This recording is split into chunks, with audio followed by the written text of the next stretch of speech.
Winter 1944. The Ardennes forest stands like a frozen cathedral, its ancient trees weighed down by snow so heavy the branches creak under the burden. This is where empires come to test their will, where the cold doesn't discriminate between American, British or German blood. And this is where a 23-year-old private from Nebraska, armed with nothing but 50 cents worth of wire and a refusal to die, would turn the mathematics of war completely upside down. What you're about to hear isn't mythology. This is the verified account of how desperation, ingenuity, and $50 worth of material stopped one of the most feared weapons ever built. This is the story of when physics became more powerful than armor, when cleverness triumphed over engineering, and when the Germans learned that sometimes the simplest solutions are the most devastating. If you want to hear more incredible stories from history that challenge everything you thought you knew about war, courage, and human ingenuity, hit that like button and subscribe to the channel. These forgotten moments deserve to be remembered. December 16th, 1944. Private James Hendricks crouched in a foxhole that felt more like a grave than shelter. The morning brought with it the kind of cold that makes your bones ache, the kind that turns your breath into clouds so thick you could almost grab them. Around him, the Ardennes forest stretched in every direction, beautiful and merciless in equal measure. 3 feet of snow covered everything, turning the world into a monochrome nightmare where distinguishing friend from enemy required squinting through frozen eyelashes. James had been in Belgium for 6 weeks, part of the 106th Infantry Division spread thin, along what everyone called the quiet sector. Quiet. The word felt like a joke now. At 05:30 that morning, the earth itself seemed to tear open as German artillery began the largest offensive on the Western Front since D-Day. The Americans called it the Battle of the Bulge. The Germans called it Operation Watch on the Rhine. James just called it hell. The foxhole he shared with 2 other soldiers offered minimal protection. Tommy Rodriguez from Texas sat to his left, methodically checking his rifle despite fingers so cold he could barely feel the trigger. To his right, Eddie Kowalski from Chicago kept his eyes fixed on the tree line, searching for movement in the pre-dawn darkness. The 3 of them had been assigned to this position to watch a narrow forest road, a tertiary route that intelligence deemed unlikely for major enemy movement. Intelligence, James was learning, could be catastrophically wrong. The first indication that their morning would become legendary arrived not as a sound, but as a vibration. The ground began to tremble with a rhythmic, mechanical pulse that James felt in his chest before he heard it with his ears. Then came the noise, a deep, diesel-powered growl that seemed to emerge from the forest itself. Trees creaked and snapped as something massive pushed through them, treating century-old oaks like they were saplings. The sound grew louder, closer, inevitably closer. Tommy's voice came out as barely a whisper. "That's armor, heavy armor." James already knew. Everyone who'd survived more than a week on the front knew that sound. It was the nightmare that kept infantry soldiers awake at night, the mechanical monster that changed battles by simply appearing. Through the grey morning light and falling snow, James saw it emerge from the tree line like a prehistoric creature stepping out of time. A Tiger, 1 heavy tank, 56 tons of German engineering designed for a single purpose, to be unstoppable. The tank moved with surprising grace for something so massive, its tracks chewing through the frozen ground and leaving deep scars in the earth. The long 88mm main gun swept the area like a predator's gaze, searching for targets. Behind it, James could make out the shapes of German infantry, maybe 20 soldiers, using the tank as a mobile fortress, letting its armor shield them as they advanced. This was combined arms warfare, executed with Prussian precision, the kind of tactical coordination that had conquered most of Europe. Eddie's breathing became rapid, shallow. His hands shook, and not from the cold. We need to fall back, now. That thing will tear us apart. James understood the fear. A Tiger tank cost the German war machine approximately $3.5 million in 1944 currency, though dollars couldn't really capture what it represented. Each Tiger required over 300,000 man-hours to build. Its frontal armor measured 100 millimeters thick, capable of deflecting almost any Allied anti-tank weapon at combat ranges. The 88mm gun could destroy American Sherman tanks from over a mile away, turning them into metal coffins before the Sherman crews even knew they were under fire. Infantry facing a Tiger had essentially three options: run, hide, or die. But James wasn't thinking about running. His mind had shifted into a different mode, the calculating calm that sometimes comes when fear becomes so overwhelming it transforms into something else entirely. He remembered something from training, a lecture that most soldiers had ignored because it seemed too theoretical, too unlikely to matter in real combat. The instructor had been a British officer who'd fought in North Africa, a veteran who'd seen what ingenuity could accomplish when traditional weapons failed. The Tiger's greatest strength is also its weakness, the officer had said. It's an incredibly complex machine, 65 tons of metal, all of it dependent on one thing working correctly. If you can't destroy it, immobilize it. A mobile tank is just an expensive pillbox. James looked at the sparse equipment they had. 3 M1 Garand rifles with maybe 60 rounds of ammunition between them, 2 hand grenades, 1 entrenching tool, a canvas bag containing ration tins, water purification tablets, and various odds and ends that soldiers accumulate. Nothing that could penetrate 100 millimeters of hardened steel. Nothing that conventional military doctrine would call a weapon against armor. Then his eyes fell on something he'd almost forgotten about. Coiled at the bottom of his pack was approximately 50 feet of standard-issue communication wire, the cheap copper wire that military communications teams strung between command posts. It cost maybe 50 cents from a military supplier, probably less if you bought it in bulk. The army used thousands of miles of the stuff, considered it essentially disposable. James had been carrying this particular coil for 3 weeks, having found it abandoned near a destroyed radio post. He'd kept it because soldiers learned to keep everything. You never knew what might become useful.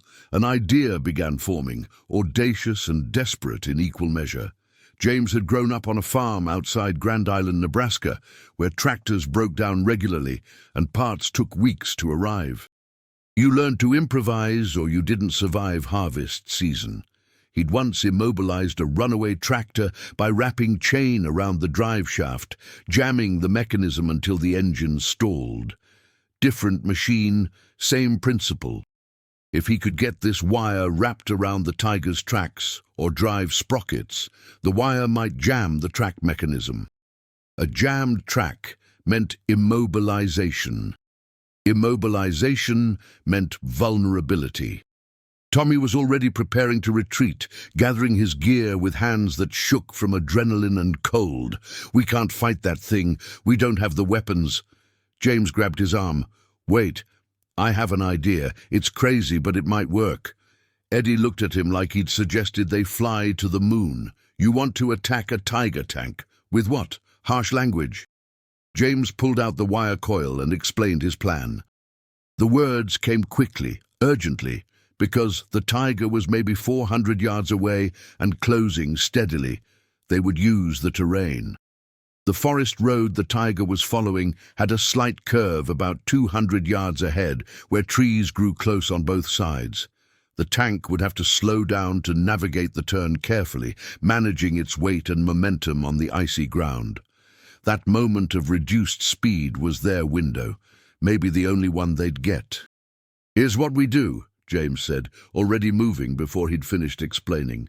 "We string this wire across the road at track level, tie it between trees on both sides. When the Tiger enters the curve and the crew is focused on navigation, the wire wraps around the drive sprocket or road wheels. With enough tension and the tank's own weight and power working against it, the wire could jam or damage the track system. Tommy shook his head. That wire isn't strong enough. Tank will just snap it. Maybe, James admitted, probably. But copper wire is surprisingly tough when twisted correctly, and if we double or triple it, increase the braking strength. Plus, we're not trying to stop 56 tons dead. We're trying to jam the mechanism, get the wire caught in the sprockets or wrapped around the bogie wheels. Tanks are precision instruments. You don't need to destroy them. You just need to break one critical component. Eddie was still skeptical, but James could see him considering it. What happens when the German infantry sees us setting this up? We'll be exposed for at least 2 minutes, probably longer. They'll cut us down. That's where you two come in, James said. He pointed to positions on either side of the road, elevated spots where a rifleman could cover the approach. You provide suppressing fire, keep the infantry's heads down. They won't expect resistance from dug-in positions. Element of surprise might buy me the time I need. It was insane. Military doctrine provided no guidance for attacking heavy armor with communication wire. No training manual covered this scenario. The odds of success seemed microscopic, but the odds of surviving a direct Tiger assault were even worse. And doing nothing meant watching that tank roll through their position and kill them with casual efficiency. Sometimes the choice isn't between good options and bad options. Sometimes it's between bad options and worse options. Tommy looked at Eddie. Eddie looked at Tommy. Some unspoken communication passed between them, the kind that develops between soldiers who've kept each other alive through weeks of frozen misery. Finally, Tommy nodded. We're already dead if we do nothing. Might as well die doing something stupid and heroic. Better story for the folks back home. They moved fast. Eddie and Tommy took their positions while James grabbed the wire coil and sprinted through the snow toward the curve in the road. The Tiger was maybe 300 yards behind him now, close enough that he could hear German voices shouting commands, coordinating the advance. His boots sank deep into the snow with each step, making progress exhausting. The physical exertion combined with adrenaline made his heart pound so hard he could feel it in his throat. James reached the curve and immediately saw the problem. The trees on the left side of the road were perfect, thick oaks with roots that would anchor the wire securely. But the right side offered mostly younger trees, none of them substantial enough to handle the tension. He'd have to work fast and improvise anchoring. He began by wrapping wire around the left side oak, circling the trunk 4 times before securing it with a series of tight knots he'd learned on the farm. The copper wire bit into the bark as he pulled it tight, using his full body weight to maximize tension. Then he ran across the road, paying out wire as he went, trying to estimate the correct height. Too high, and the wire would pass over the tracks entirely. Useless. Too low, and it might not engage with the drive mechanism properly. He aimed for approximately 18 inches off the ground, right at the level of the road wheels and bogie system. The tree on the right side was maybe 8 inches in diameter, not nearly sufficient for a proper anchor point. James made a split-second decision born of desperation and farm boy pragmatism. He wrapped the wire around the tree twice, then ran it to a second tree 6 feet further back, 2 anchor points sharing the load. Then he tripled the wire, running back and forth across the road twice more, creating 3 parallel strands. 3 times the braking strength, 3 times the chance that something would catch in the tank's mechanism. He was halfway through the 3rd run when the Tiger rounded the far end of the approach curve. James could see it clearly now, a mechanical monster painted in dark camouflage that somehow made it look even more menacing. The German cross on its side stood out like a warning. The main gun tracked slowly left and right, searching. Behind the tank, German infantry advanced in a tactical formation that spoke of training and experience. James finished securing the final wire strand just as the first German soldier spotted him. A shout went up, sharp and urgent, in a language James didn't speak, but whose meaning was universal. Enemy contact. The soldier raised his rifle, but before he could fire, Tommy's M1 cracked from its concealed position. The German dropped, and suddenly the forest erupted with gunfire. Eddie and Tommy opened up with everything they had, not trying for precise shots, but instead creating a wall of lead that forced the German infantry to seek cover. Return fire came immediately, bullets smacking into trees and throwing up puffs of snow. James threw himself behind the oak tree he'd been using as an anchor, pressing himself flat as rounds zipped past close enough to hear their passage through the air. The Tiger's commander, visible in the turret hatch, began shouting orders. The main gun started to traverse toward the American positions, but the tank was still navigating the curve, moving slowly. Its driver focused on the icy ground and tight quarters. The narrow road and close-pressing trees restricted the massive vehicle's maneuverability, forcing it to advance at perhaps 5 miles per hour. Everything happened very fast and very slowly at the same time, the way combat compresses and stretches seconds into eternities. James watched the Tiger enter the trap. The wire was nearly invisible against the snow, 3 thin copper strands stretched across the road at track level.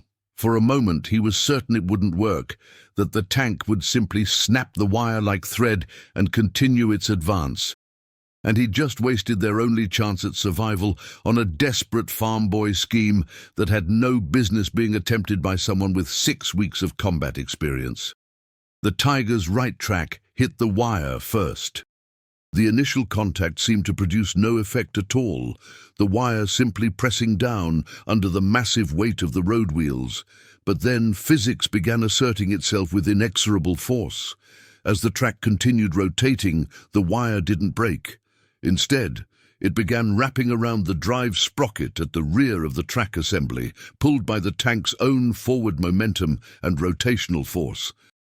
1 loop, then 2, then 3. The copper wire coiling like a metal snake around the mechanical components. The effect wasn't immediate, but it was inevitable. With each rotation of the track, more wire wound into the sprocket mechanism. The wire began to bind against the bogie wheels, creating friction and resistance. More critically, it started to interfere with the track's ability to maintain proper tension and alignment on the road wheels. The right track began to slow relative to the left track, creating an imbalance that the driver felt immediately through the controls. Inside the tank, James could only imagine the confusion. The driver would feel the steering become sluggish, fighting him. He'd probably assumed they'd hit a patch of ice or a hidden obstacle. But when he tried to compensate by applying more power, he was actually making the problem worse, drawing the wire tighter into the mechanism, increasing the binding effect. The laws of mechanical advantage were working against the Germans. Every horsepower of the tank's engine was now helping to jam its own track system. The Tiger began to slow, then started to turn involuntarily to the right as the jammed track lost rotational speed. The commander in the turret was shouting, his voice audible even over the engine noise and gunfire. The driver attempted to reverse, the standard response to track problems, but reversing just wrapped the wire tighter in the opposite direction. The copper strands, stretched to their maximum tension and twisted by the forces acting on them, began to cut into the rubber portions of the track pads. Pieces of the track system started to deform under the combined stress of the tank's weight and the wire's binding force. Then, with a sound like a gunshot, something in the track assembly broke. James couldn't see exactly what failed. Maybe a track pin sheared, maybe a bogie wheel mount cracked, maybe the wire finally severed, but not before causing catastrophic damage to other components. Whatever the specific failure mode, the result was absolute. The Tiger's right track suddenly went slack, falling partially off the road wheels like a broken chain. The massive tank lurched hard to the right and came to a complete stop, immobilized as effectively as if someone had removed its engine. For a moment, everyone seemed to freeze, German and American alike, stunned by what had just happened. A multi-million-dollar tank, the pride of German armored forces, had just been disabled by 50 cents worth of copper wire. The mathematics didn't make sense, the optics were absurd, and yet there it sat, as immobile as a building. The German commander recovered first. He began shouting orders, trying to organize his infantry to assault the American positions now that the tank couldn't advance. But the tactical situation had changed fundamentally. Without the Tiger's armor to shield them, the German soldiers were exposed on a narrow forest road with limited cover. Eddie and Tommy kept up their fire, and now they were joined by other American units that had heard the engagement and moved to support. What had been a German advantage suddenly became a German trap. The Tiger's crew attempted to use the main gun, traversing the turret to target the American positions. The 88mm cannon boomed, a sound that shook snow from trees and made James's ears ring despite the distance. The shell impacted 100 yards behind his position, blowing apart a tree in a shower of splinters and frozen wood. But the tank couldn't adjust its position, couldn't maneuver to get better angles. It was a fixed artillery piece now, dangerous but vulnerable. James made another desperate decision. He grabbed his 2 grenades and sprinted toward the immobilized Tiger, keeping low and using the terrain for cover.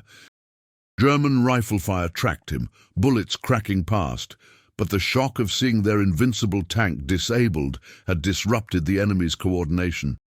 He covered the distance in maybe 15 seconds that felt like 15 hours, every step expecting the bullet that would end everything. He reached the Tiger's rear quarter, where the engine compartment vents expelled heat and exhaust. This was the tank's vulnerable point, where armor was thinnest and critical components were accessible.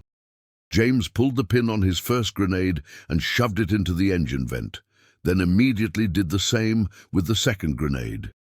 He threw himself away from the tank and pressed flat into the snow just as both grenades detonated with muffled thumps inside the engine compartment. The explosions weren't dramatic. Hollywood would be disappointed, but they didn't need to be.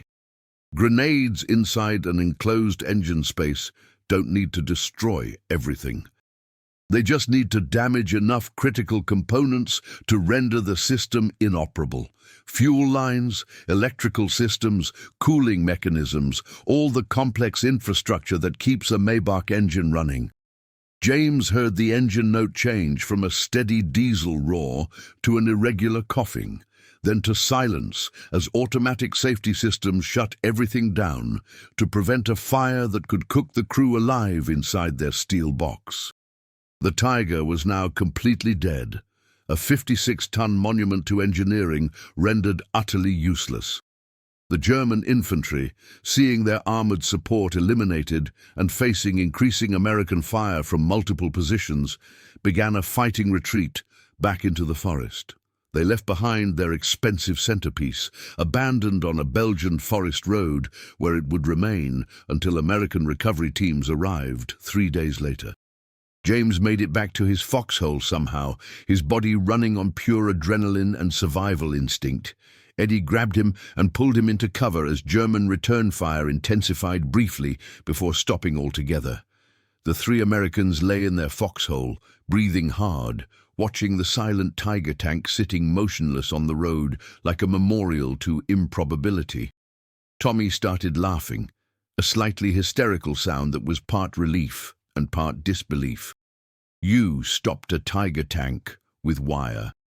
Communication wire, 50 cents worth of copper that the army uses for telephones. James couldn't quite believe it himself. His hands were shaking now that the action was over, the adrenaline crash hitting him hard. I just remembered something from the farm. Tractors and tanks aren't so different. They both need their tracks to work. Jam the tracks and nothing else matters. Eddie was already mentally composing the after-action report, knowing that no one would believe this story without multiple witnesses. We just watched a farm kid from Nebraska defeat German engineering with Depression-era pragmatism and hardware store materials. That's going into the history books right there. But the moment wasn't over. As the three soldiers caught their breath and the gunfire died down to sporadic exchanges, James noticed something that made his blood run cold again. German voices were shouting in the forest, different from before. These weren't retreat orders, these were coordination commands. Through the trees he could see movement, and not just infantry movement. Another mechanical growl began to build, deeper than before, more resonant. Tommy heard it too. His expression shifted from relief back to tension. "Please tell me that's not what I think it is." James looked at the wire still coiled partially in his pack. He looked at the disabled tiger. He looked at the forest where German armor was clearly advancing, and he started to laugh, not from humor, but from the absurdity of their situation. "You've got to be kidding me. They sent 2 tigers." The second tiger emerged from the forest tree line about 400 yards away, and this time it wasn't alone. Behind it, James could count at least 30 German soldiers, and the sounds suggested more armor following. The first tiger had been a probe, testing American positions. This was the actual assault, the real push that Operation Watch on the Rhine was designed to accomplish. Break through weak points, create chaos, divide and destroy isolated units before they could organize a coherent defense. Eddie looked at James. "Tell me you have more wire." James checked his pack. "Maybe 20 feet, not enough to set up another trap like the last one. And they'll be watching for it now anyway. They've seen what happened to their first tank." The tactical situation was desperate. 3 infantrymen with rifles against heavy armor and overwhelming infantry support, in terrain that offered minimal defensive advantages. By every rational calculation, they should retreat immediately, fall back to positions where American forces could concentrate and establish real resistance. That was doctrine, that was common sense. But James was thinking about something else. The disabled tiger sitting on the road represented more than just a destroyed enemy asset. It represented an obstacle. The forest road was narrow, maybe 15 feet of usable width at most. The tiger occupied most of that width, creating a bottleneck that the second tiger would have to navigate around or push through. Either option would slow it down, force it into a predictable path, create a moment of vulnerability. He explained his thinking rapidly. "We can't run. They'll chase us down and we'll die tired. We can't fight them conventionally because we don't have the weapons. So we use what we have. We turn our first success into a force multiplier." Tommy was skeptical. "That's not a force multiplier. That's a roadblock. A roadblock they can push aside or blast through." James was already moving, gathering materials. "Not if we make it unstable. These tanks weigh 56 tons. The ground here is soft from snow and frozen topsoil. If we can make the disabled tiger shift position or partially sink, while the second tiger is trying to push past it, we create an even bigger obstacle. 2 jammed tanks instead of 1. Eddie began to see the logic. "You want to use our tank as bait in a trap for their tank. That's either brilliant or insane." "Both," James admitted. "Definitely both." They worked fast because time was their enemy as much as the Germans. James used his entrenching tool to dig frantically at the frozen earth around the disabled tiger's tracks, creating voids under the road wheels on the left side, the side that wasn't already damaged.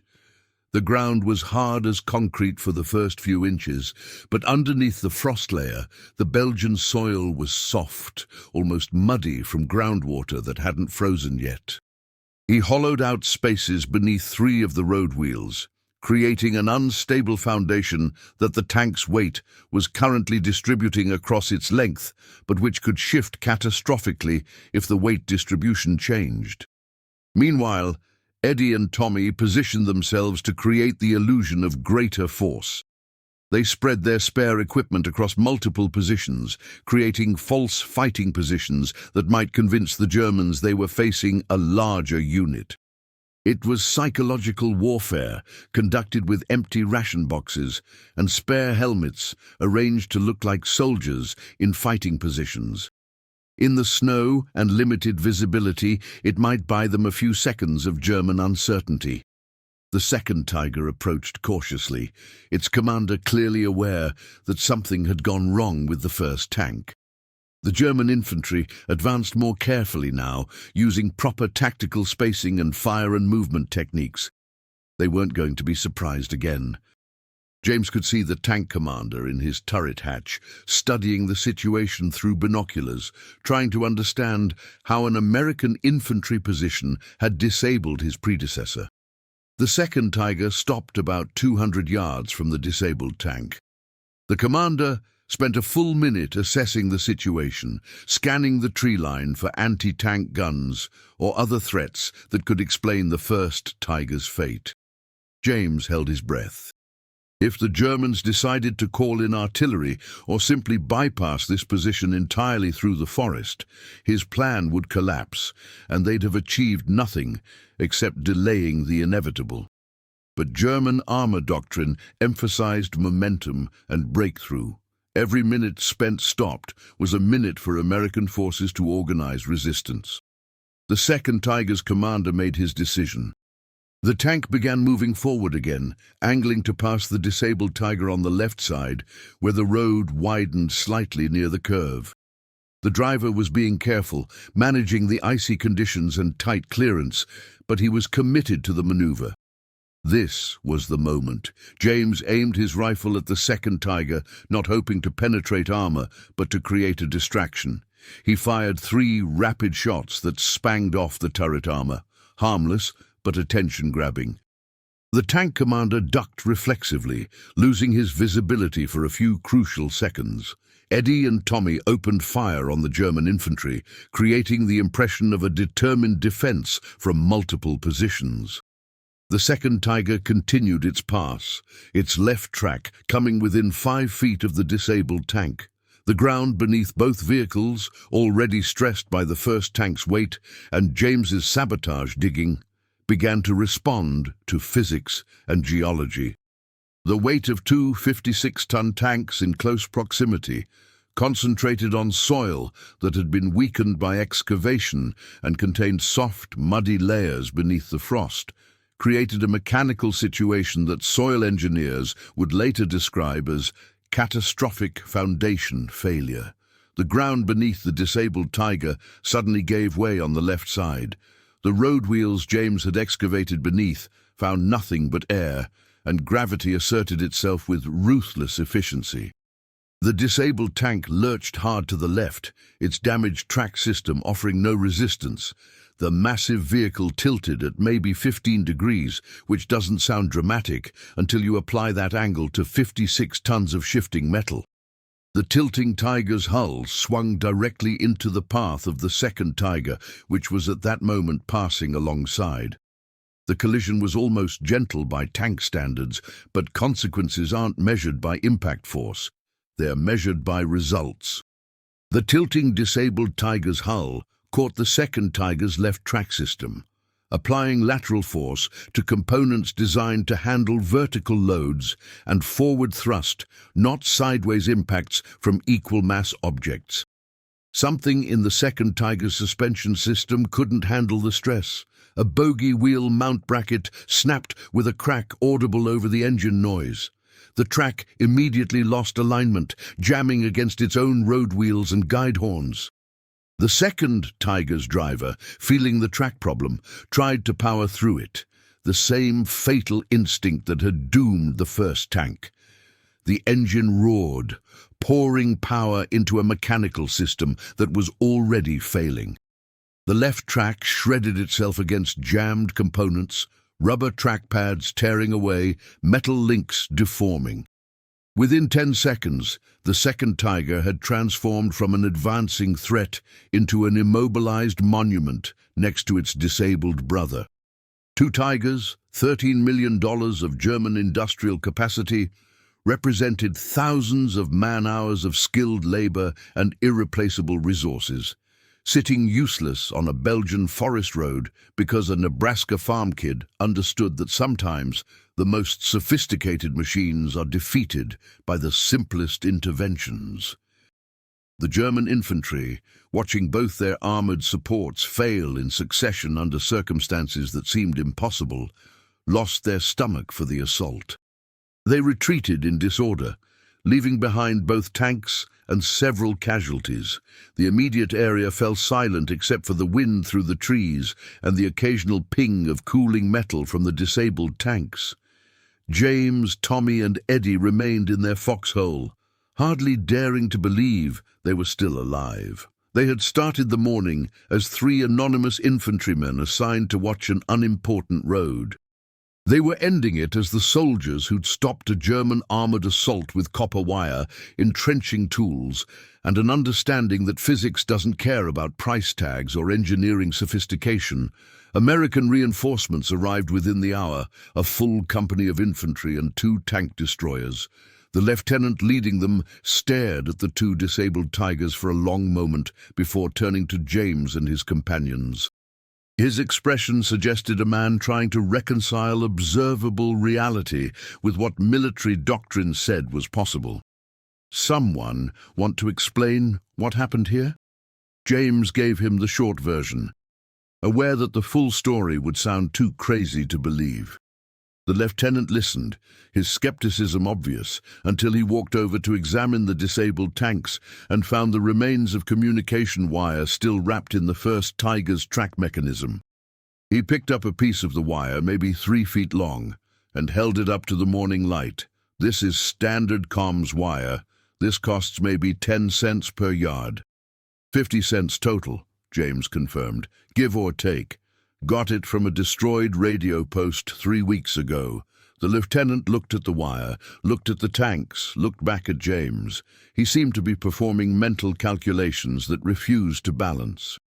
"Son, you just disabled approximately $7 million of enemy armor with what amounts to pocket change. You understand that's going to be one hell of an after-action report?" As more American units arrived throughout the day, James found himself repeating the story again and again. Each telling revealed new details he hadn't consciously registered during the action. The way the snow had muffled sounds, making it difficult to judge distances accurately. The specific metallic scream the first Tiger's track had made when the wire finally caused the catastrophic failure. The expression on the German tank commander's face when he realized his invincible machine had been defeated by something invisible.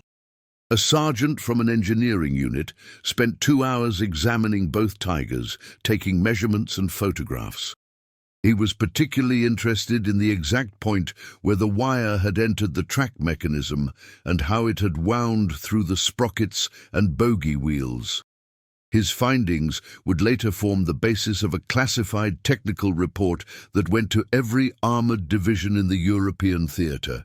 The engineer sergeant explained to James what had happened from a mechanical perspective.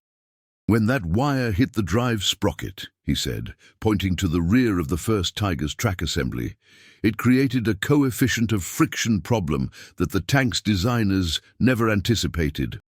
The sprocket teeth are designed to mesh with track links, not to encounter foreign objects with tensile strength.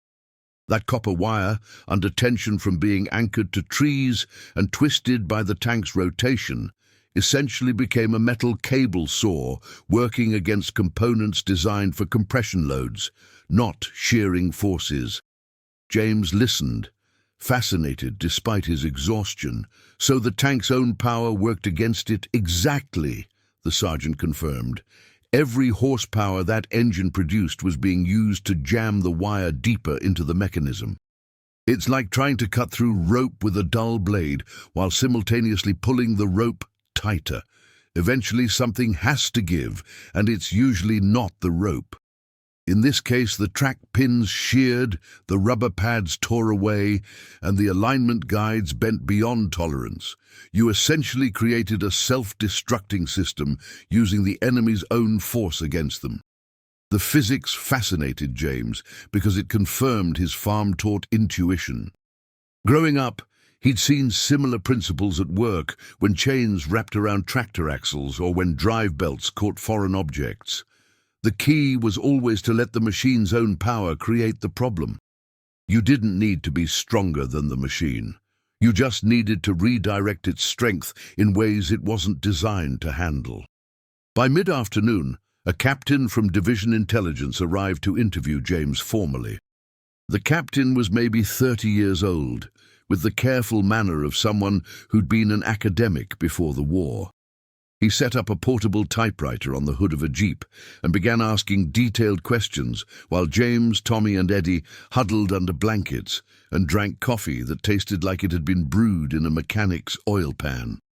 "Walk me through your thinking," the captain said, fingers poised over the typewriter keys. "When you saw that first tiger, what made you think of using wire instead of retreating or calling for anti-tank support?" James considered the question carefully. He'd been asking himself the same thing for hours, trying to understand his own decision-making process under circumstances that should have produced panic rather than innovation. "I guess it was a combination of things," he said slowly. "We didn't have time to retreat effectively. That tank was moving fast enough that it would have overrun our position before we got clear, and we didn't have radio contact to call for support. Our radio got damaged 2 days ago, and we were waiting for a replacement." The captain typed rapidly. "So you were operating independently without communications. Continue." "I looked at what we had available," James explained. 3 rifles, 2 grenades, and miscellaneous equipment. Nothing that could penetrate Tiger armor. Then I remembered something from training, a British officer who talked about mobility kills versus firepower kills. He said the best way to defeat armor you can't destroy is to immobilize it. A static tank is vulnerable to infantry assault, airstrikes, or flanking maneuvers by friendly armor. The captain nodded. "I'm familiar with the concept. But how did you get from theory to using communication wire specifically?"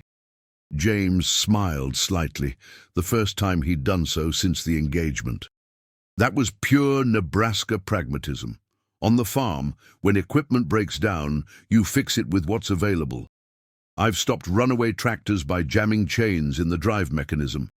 I've immobilized hay balers by getting baling wire caught in the pickup teeth. Tanks are just tractors with armor and guns. The mechanical principles are similar." Tommy interjected from where he sat nursing his coffee. "I thought he was crazy when he first suggested it. Still kind of think he's crazy. But it worked, so I guess crazy and genius are pretty close sometimes." The captain smiled. "There's a fine line between the two, especially in combat." He turned back to James. "What about the second tank? That seems like an even more improbable success." "You didn't use wire for that one." "No," James agreed. "By then the Germans would have been watching for wire traps. I had to use different tactics. I excavated beneath the first disabled Tiger to destabilize its foundation, then used it as a battering ram against the second tank when they tried to pass. The collision damaged the second Tiger's suspension and track alignment enough to immobilize it." The captain stopped typing and looked up. "You turned an immobilized enemy tank into a weapon against another enemy tank. That's using the enemy's own resources against them twice in succession." The captain resumed typing, then paused again. "Private Hendricks, how much formal education do you have?" James felt slightly defensive. "High school diploma, 2 years helping run the family farm after that." "Why?" "Because," the captain said carefully, "what you accomplished this morning demonstrates tactical thinking that we try to teach at the officer candidate school. You assessed available resources, identified enemy vulnerabilities, improvised solutions using unconventional materials, and adapted your tactics when initial methods became predictable. Those are principles that take most officers months to internalize, and you executed them under fire with minimal training. I just did what seemed logical, James protested. Any farm kid would have thought of the same things. The captain shook his head. I've interviewed hundreds of soldiers. Most of them faced with overwhelming force, either freeze or follow doctrine, even when doctrine doesn't fit the situation. What you did required breaking from doctrine entirely and trusting your own judgment. That's rare, and it's valuable. The interview continued for another hour, covering every detail of the engagement. The captain wanted specifics on wire gauge, anchor points, estimated tension, approach angles, and timing. He asked about weather conditions, visibility, enemy infantry positions, and what James had been thinking during each decision point. By the end, James felt like his brain had been picked clean, every thought and observation extracted and recorded for posterity. When the captain finally closed his notebook and packed away the typewriter, he looked at James seriously. This is going to get attention at high levels. What you did changes assumptions about infantry capabilities against armor. Expect to hear from people above my pay grade. James wasn't sure if that was a good thing or a bad thing. He was discovering that success in combat brought its own complications. He just wanted to return to his unit, to the routine of surviving day by day without being singled out for attention. But the attention was inevitable. By the following morning, a full colonel arrived from Corps headquarters, accompanied by a photographer and a correspondent from Stars and Stripes, the military newspaper. The colonel was maybe 50 years old, with the weathered look of someone who'd seen combat in the previous war and hadn't expected to see it again in this one. "Private Hendricks," the colonel said without preamble. "I need to understand exactly what happened here because what I'm reading in these reports seems physically impossible. 2 Tiger tanks disabled by infantry without anti-tank weapons. Walk me through it." James repeated his story for what felt like the 100th time, showing the colonel the wire anchor points, the excavation beneath the first Tiger, and the impact point where the second Tiger's suspension had failed. The colonel listened without interrupting, occasionally asking for clarification on technical details. The photographer documented everything, taking pictures of the wire remnants, the disabled tanks, and the 3 soldiers who'd achieved the impossible. When James finished his explanation, the colonel studied him for a long moment. "Son, do you understand the implications of what you've done?" James shook his head. "Not really, sir. I just stopped 2 tanks. You've demonstrated that Tigers are vulnerable to improvised tactics that cost virtually nothing," the colonel said. "That has strategic implications. The German army has invested enormous resources in producing these tanks. They're psychological weapons as much as physical ones. Infantry units are terrified of them, but you've shown that with creativity and courage, infantry can defeat them using materials that cost less than a soldier's daily ration." The colonel paced along the roadside, his boots crunching in the frozen snow. "The German war economy is stretched thin," he continued. "They can't replace these tanks easily. Every Tiger they lose is a significant blow to their armored reserves. But we've been losing tanks at unsustainable rates, trying to fight them conventionally. If we can teach infantry units to improvise mobility kills using field-expedient materials, we shift the cost-benefit equation dramatically." James began to see the bigger picture. "You want to turn this into doctrine. We want to turn this into capability," the colonel corrected. "Not formal doctrine, because every situation will be different.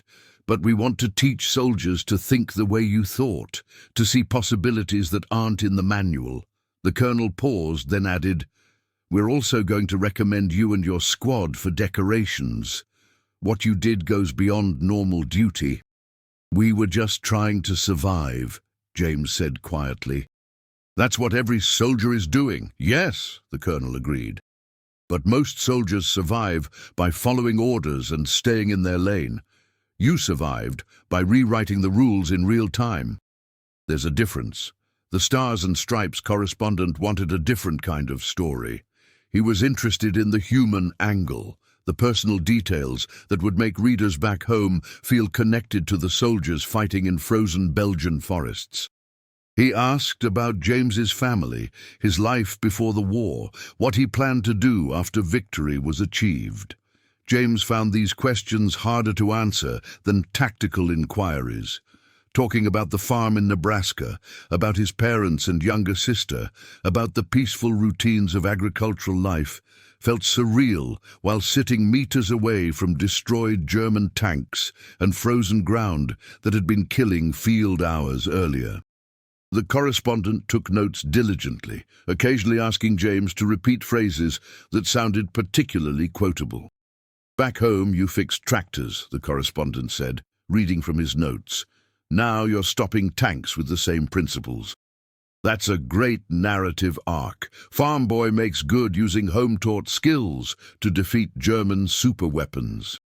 James felt uncomfortable with the mythologizing, but understood it served a purpose. People needed heroes, needed stories that made the war feel comprehensible and winnable. If his unlikely success could boost morale or sell war bonds, he could tolerate some embellishment. The photographer wanted action shots, which were impossible to stage authentically, but which military public relations demanded. James and his squad mates were positioned near the disabled Tigers, looking determined and heroic while holding their rifles. The resulting photographs would appear in newspapers across America, visual proof that American ingenuity could triumph over German engineering. The reality had been fear, desperation, and improvisation, born from having no better options. But reality didn't photograph as well as carefully staged heroism. By the third day after the engagement, James noticed something interesting happening among other units in the division. Soldiers were examining their equipment differently, paying attention to items previously considered mundane or disposable. Communication wire, in particular, was suddenly being hoarded like precious metal. Squad leaders were asking engineers about track mechanisms and mechanical vulnerabilities. The story had spread through the grapevine faster than official reports, mutating and embellishing with each retelling, but carrying a core message. Tigers could be beaten with cleverness and common materials. A sergeant from another company sought James out specifically to ask technical questions. How much tension did you put on the wire? How did you know where to anchor it? What if the ground had been harder and you couldn't excavate? James answered honestly. I didn't know for certain any of it would work. I was making educated guesses based on mechanical principles and hoping physics would cooperate. The tension was as tight as I could pull it by hand. The anchors were positioned based on tree availability and trying to guess track height. And if the ground had been too hard to excavate, I would have needed a different improvisation. So there's no formula, the sergeant said, sounding disappointed. No step-by-step process. There's a thought process, James corrected. Look at available resources. Identify enemy vulnerabilities. Match resources to vulnerabilities in creative ways. Don't assume expensive solutions are better than simple ones. Most importantly, understand the physics and mechanics of what you're dealing with. Tanks aren't magic. They're machines built by humans, which means they have limitations and failure modes. The sergeant nodded slowly. That's harder to teach than I hoped. It's not something you learn from a manual, James agreed. It's a mindset. You have to be willing to see possibilities that aren't obvious. Over the following weeks, as the Battle of the Bulge continued to rage across Belgium and Luxembourg, reports began filtering back of other units attempting similar improvised anti-tank tactics.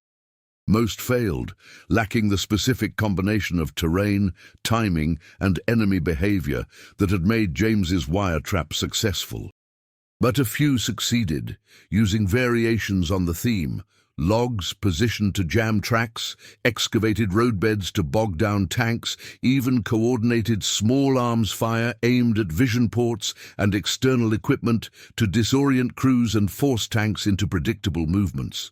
The German army adapted quickly, as professional militaries always do.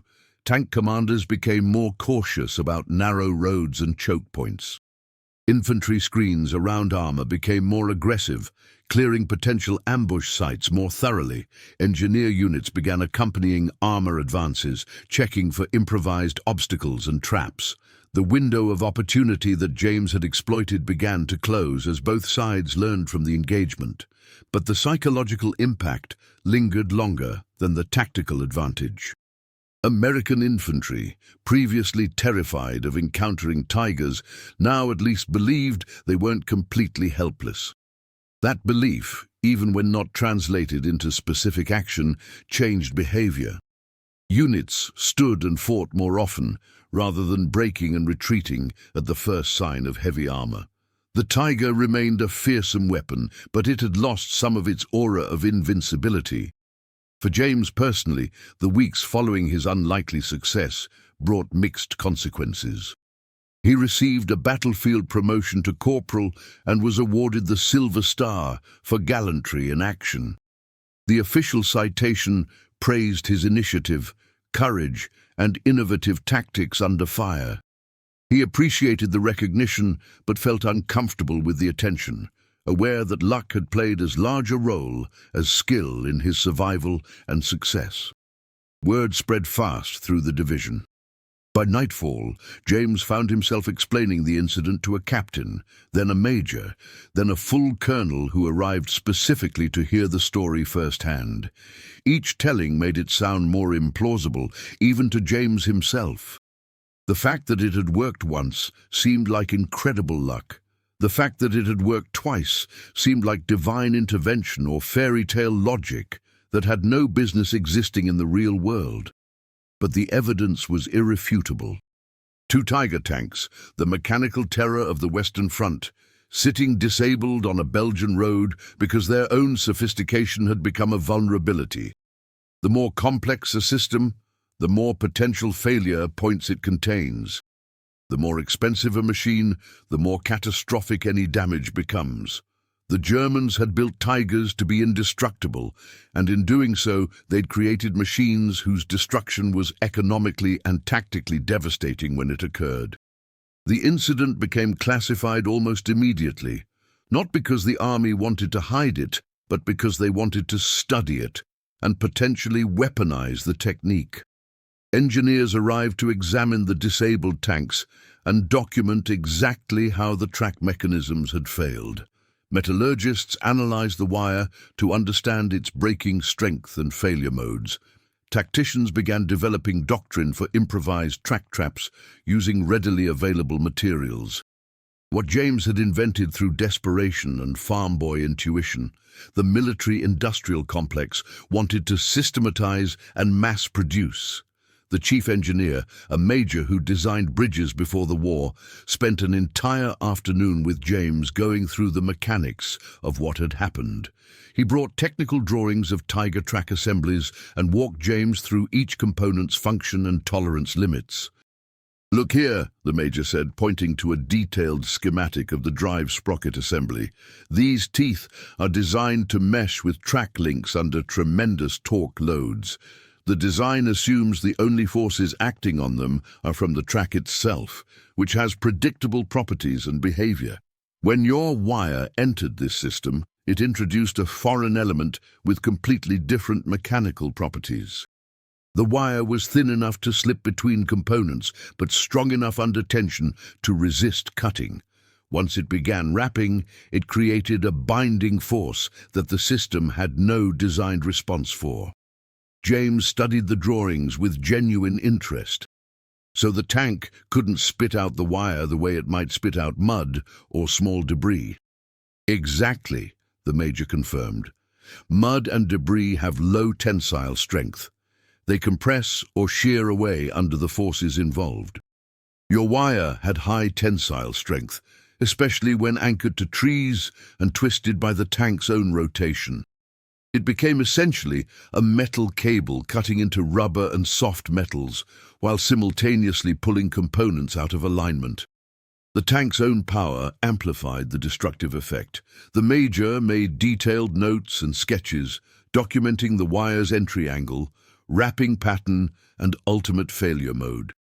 This information would later inform training materials and tactical guidance, though the military would find that replicating James's success required more than just knowing the mechanics.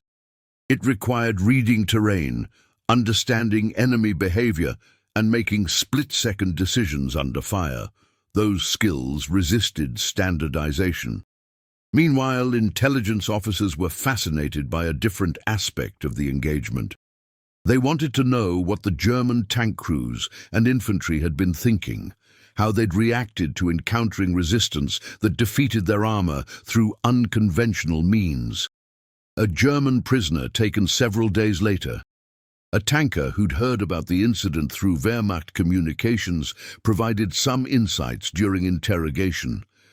"The Germans are frightened by this," the intelligence captain told James, relaying the prisoner's testimony, not just tactically, but psychologically.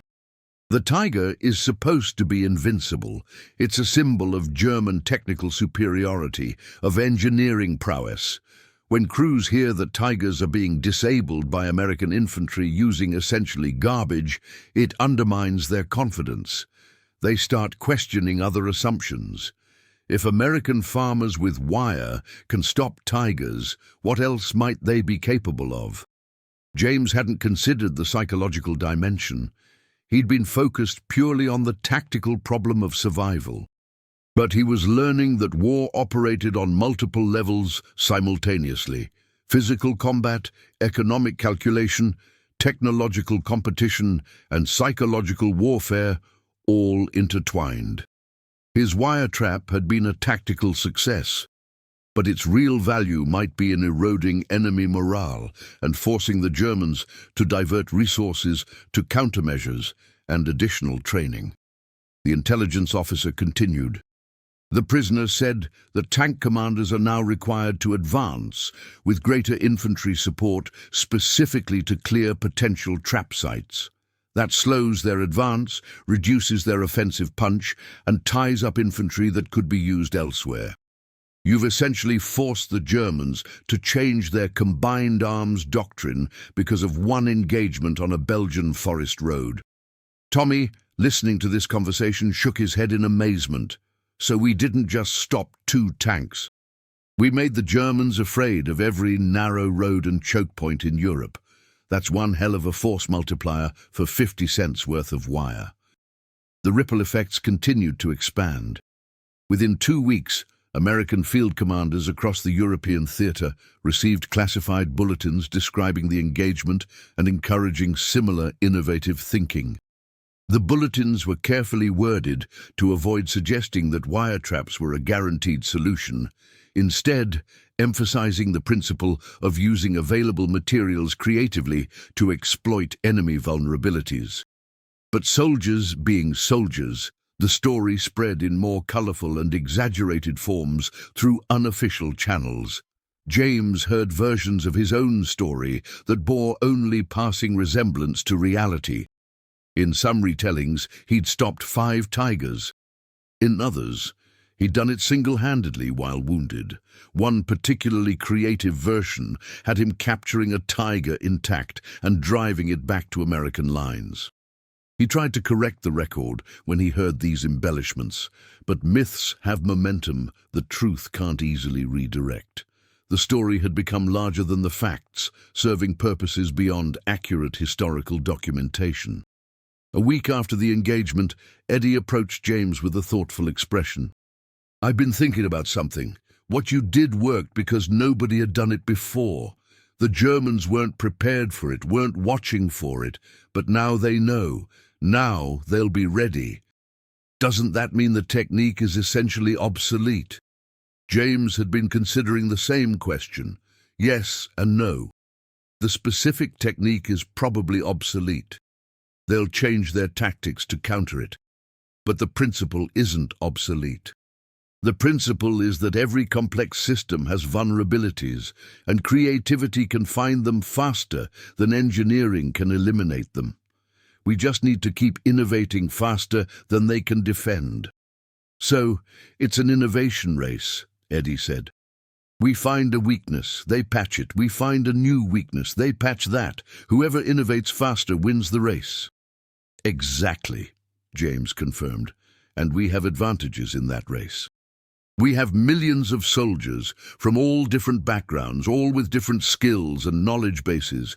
Farm kids, mechanics, engineers, factory workers, everyone bringing different perspectives.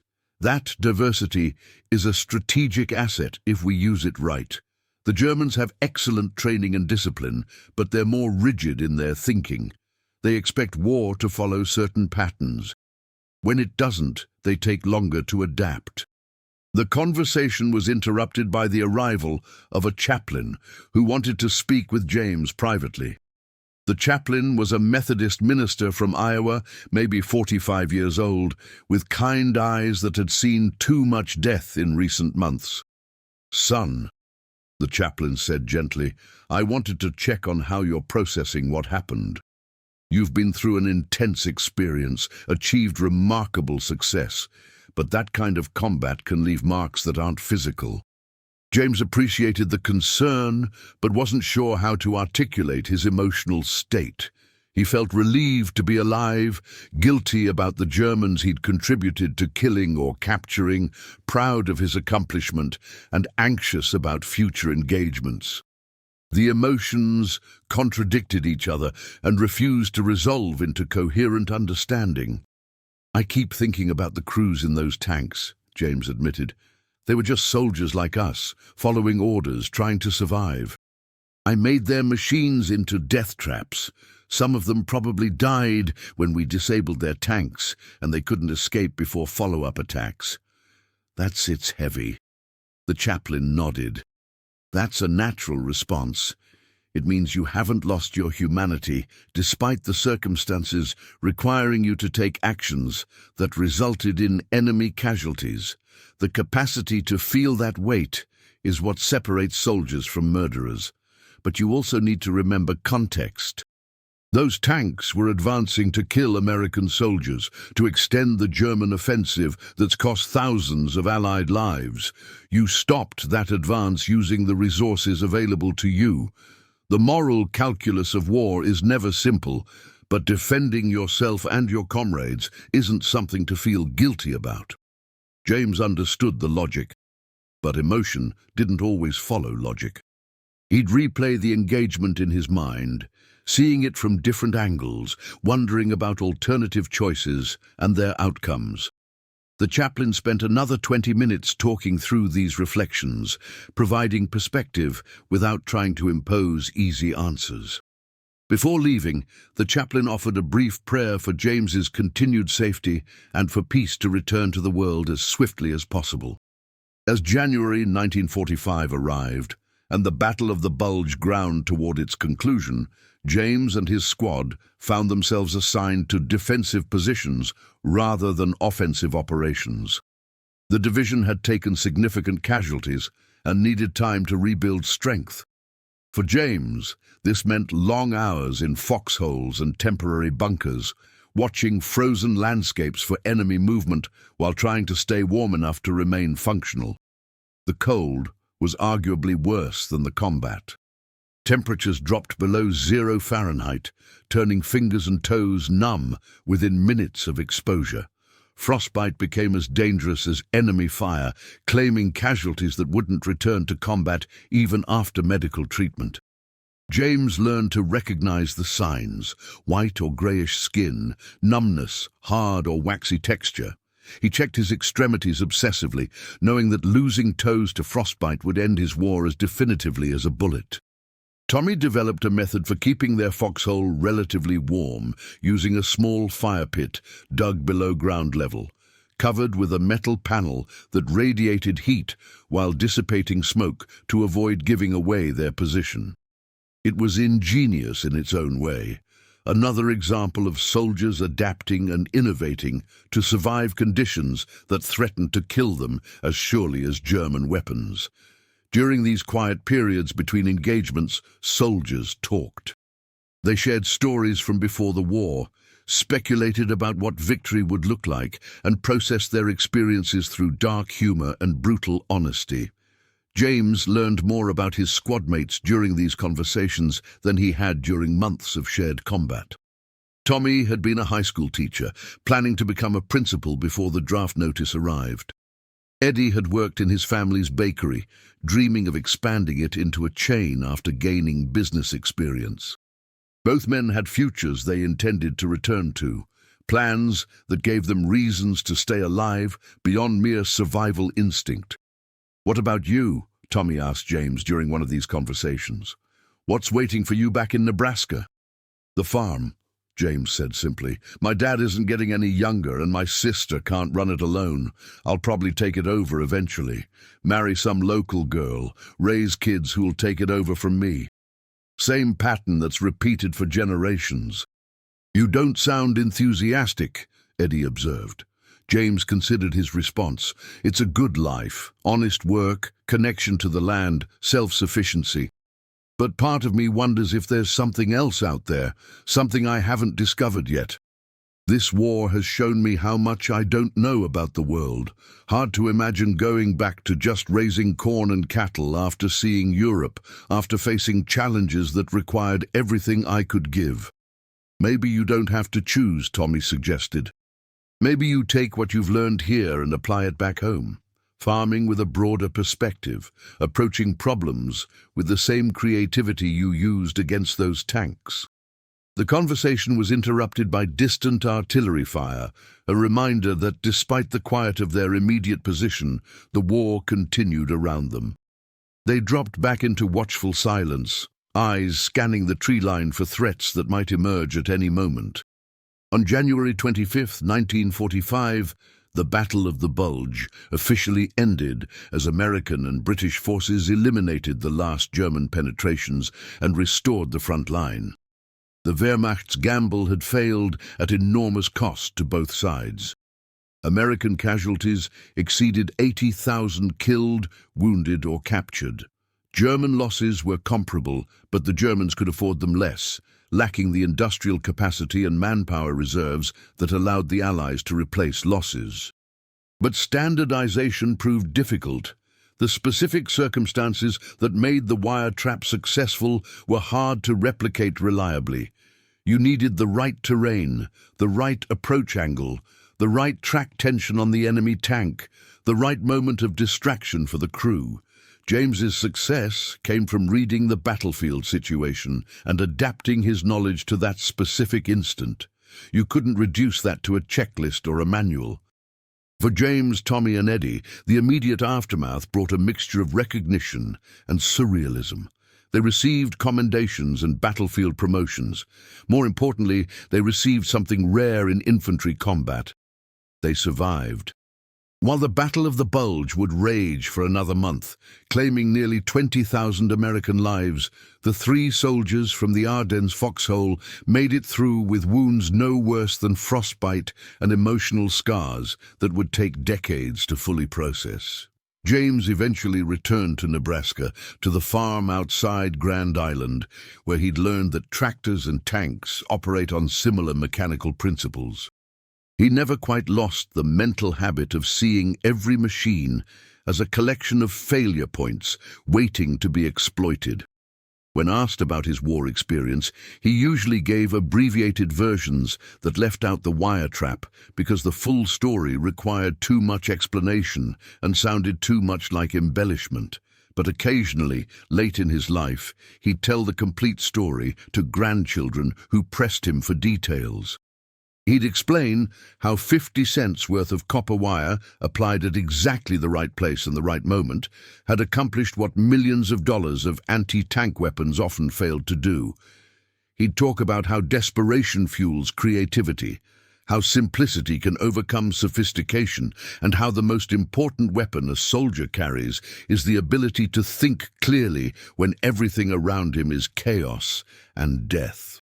The two Tiger tanks remained on that Belgian forest road for 3 weeks before American recovery teams could arrange transport. They were eventually shipped to Aberdeen Proving Ground in Maryland, where military engineers studied them for months, documenting every failure mode, every weakness, every lesson that could be learned from their destruction. The track mechanisms, still bearing marks from copper wire, became teaching tools for a generation of military engineers who needed to understand that no machine, no matter how well designed or expensively produced, is truly invincible. In some ways, those two disabled tanks represented something larger than their tactical significance. They were a symbol of how industrial-age warfare had become a contest, not just of production capacity, but of improvisation and ingenuity. Germany could build magnificent machines, could pour resources and engineering genius into creating the ultimate weapons. But America had millions of farm kids who knew how to fix broken tractors with baling wire and duct tape, who understood machinery at an intuitive level born from necessity rather than education. That cultural difference, multiplied across thousands of similar moments throughout the war, may have been as decisive as any strategic bombing campaign or industrial output statistic. The mathematics of the engagement haunted military analysts for years. 50 cents of copper wire versus $7 million of armored fighting vehicles. The return on investment was approximately 14 million to 1, possibly the most cost-effective tactical success in the history of armored warfare. Budget officers tried to quantify it, economists tried to model it, but the numbers always felt inadequate to capture what had actually happened on that frozen December morning. Because the real story wasn't about mathematics. It was about a 23-year-old private who refused to accept that superior technology and overwhelming force meant inevitable defeat. It was about creativity born from desperation, about applying knowledge from one domain to solve problems in a completely different domain. It was about the moment when James Hendricks looked at a Tiger tank, looked at a coil of wire, and saw not what was, but what could be. The Germans in those tanks learned a harsh lesson that morning, though only the survivors lived to process it. Sophistication is not the same as superiority. Engineering excellence can become a vulnerability when it creates dependence on everything working perfectly. The Tiger tanks were masterpieces, but masterpieces are fragile in ways that simpler designs are not. A Sherman tank might be inferior in almost every measurable specification, but it was also more repairable, more adaptable, more forgiving of battlefield damage. The Germans had built perfect machines for ideal conditions. The Americans had built adequate machines for terrible conditions. Terrible conditions are what war provides. For decades after the war, military historians debated whether James's success was primarily luck or primarily skill. The argument missed the point. It was both simultaneously, and neither one would have been sufficient without the other. Luck put James in that specific foxhole at that specific moment, facing that specific tactical challenge. Skill gave him the knowledge and creativity to see a solution that no doctrine had prepared him for. The combination of circumstances and capability created a moment that changed the local trajectory of the battle and provided lessons that influenced tank design and infantry doctrine for generations. The wire itself, the 50-cent hero of the story, was eventually recovered by Smithsonian curators as part of a World War II collection. It sits now in climate-controlled storage, a few feet of oxidized copper that represents one of the more unlikely weapons in military history. Occasionally it's brought out for exhibitions about innovation or military engineering. When displayed, it's accompanied by photographs of the two disabled Tiger tanks and the after-action reports that document what happened. Visitors read the story and inevitably shake their heads, struggling to reconcile the mundane object with its extraordinary accomplishment. James Hendricks passed away in 2003 at the age of 82. Having lived a quiet life that bore little resemblance to that December morning in Belgium, he farmed, he raised a family, he served in his community. The medals and commendations stayed in a box in his closet, brought out rarely and discussed even less. But people who knew him well would sometimes catch him looking at machinery, tractors or cars or appliances, with an analytical gaze that seemed to see past the surface into the vulnerable mechanisms beneath. He never stopped thinking like a problem solver, never lost the farm boy's understanding that every machine is just a collection of parts that can be broken, fixed, or exploited. The story of the wire and the tanks has become a minor legend in military history, the kind of anecdote that gets shared in officer candidate schools and tactical training courses as a reminder that doctrine and technology are tools, not solutions. The real weapon is the human capacity to adapt, improvise, and see possibilities that don't exist in manuals or textbooks. Every year at various military institutions, instructors tell some version of this story to new generations of soldiers who are learning that survival often depends less on superior equipment and more on superior thinking. The two Tiger tanks eventually ended up as monuments, one at Aberdeen Proving Ground and one at the Tank Museum in Bovington, England. Neither display mentions the copper wire that destroyed them, focusing instead on technical specifications and combat history. But among military historians and veterans, the omission is seen as unfortunate. Those tanks aren't just examples of German engineering. They're monuments to the principle that the most sophisticated technology can be defeated by the most basic innovation, that cost and complexity don't guarantee success, and that sometimes the most effective weapon costs 50 cents and weighs less than a pound. In the decades since the war, military technology has advanced exponentially. Modern tanks are incomparably more sophisticated than the Tiger ones that James faced. They have composite armor, reactive protection systems, computerized fire control, and countermeasures for every known threat.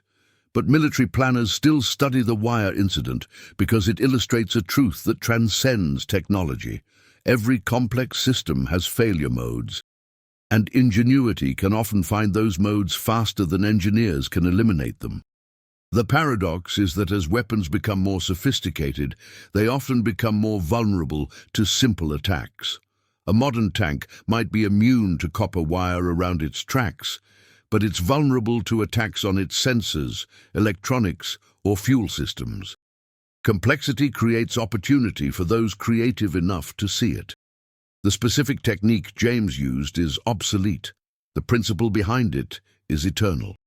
On the morning of December 16, 1944, in a frozen Belgian forest, a Nebraska farm kid, armed with 50 cents worth of wire, proved that the most expensive machines in the world are still just machines, subject to the laws of physics and vulnerable to anyone smart enough to understand where those laws can be exploited.